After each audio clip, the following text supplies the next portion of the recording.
piccoli ricci malati, feriti o semplicemente bisognosi di un letargo in sicurezza. C'è un posto per ognuno di loro nell'associazione trevigiana Progetto Riccio Europeo. Da decenni un solo obiettivo: salvarli.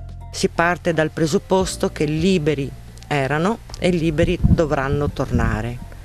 Per cui animali recuperati solo se in difficoltà e più velocemente possibile, curati, tutelati, magari allattati, svezzati. Non si tratta solo di ricci, ma anche di altra microfauna selvatica in pericolo di vita, come pipistrelli, lepri e merli.